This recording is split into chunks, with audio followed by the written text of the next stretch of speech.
جڑا بندہ علماء حق کول بیٹھے گا وہ بدعت تو دور ہو جائے گا، اور جڑا بندہ علماء حق تو دور ہو جائے گا وہ بدعت دے نیڑے ہو جائے گا۔ سونیا اللہ اکبر۔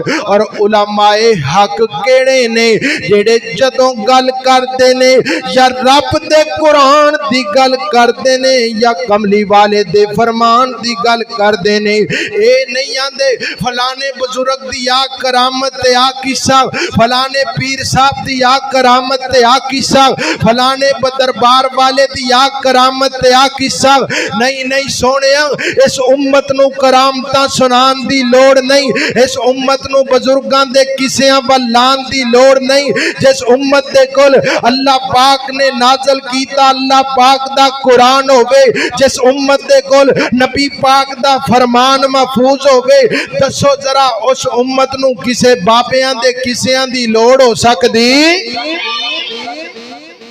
جدو قرآن اور نبی پاک دا فرمان کھولے پھر کسے تیسرے پاسے جان دی ضرورت کا دیئے؟ اللہ غور کر دے جانا ذرا۔ جدو دور جائے گا بندہ وہ تو بدعت دے اندر چلا جائے گا، کیونکہ اصل تعلیم تو علماء حق تو دور ہو جائے گا۔ اللہ اکبر۔ اللہ غور کر دے جانا ذرا، توجہ فرمانا۔ اللہ تیسرا سبب بدعت دین دے اندر جدے نال شامل ہوندی ہے۔ آؤ ذرا چوتھا تے آخری سبب دساں جدے نال بدعت دین دے اندر شامل ہوندی ہے، او اے کہ اپنے نفس دی خواہشات جڑی ہے نا انہوں دین دے اندر شامل کر دینا۔ بس جو دل وچ آیا او کوئی جڑا ناکھنا ہے نیکی دا کام ہے۔ اللہ اکبر۔ اللہ سونیا دھیان کری نا ذرا، توجہ کری۔ جو دل وچ آیا آکھیا اے کوئی دین ہے، ایدہ بڑا ثواب ملے گا، آپ پہ ثواب بنا کے آپ پہ لوگاں نو دسی جانا۔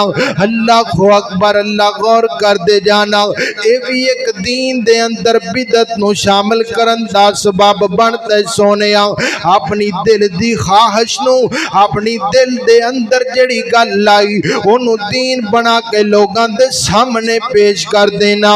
اللہ اکبر۔ اللہ توجہ کر دے جانا ذرا، تے آؤ ذرا خون میں بدعت دے نقصانات دساں۔ سونیا اللہ اکبر۔ اللہ بدعت دا پہلا نقصان ہے سونیا، جڑے معاشرے دے اندر جڑی جگہ دے اندر جڑے بندے دے کول بدعت آ جاندی ہے اور وہ بدعت تے عمل کردا ہے، وہ دے کولو سنت ختم ہو جاندی ہے۔ جتھے بدعت آئے گی اتھوں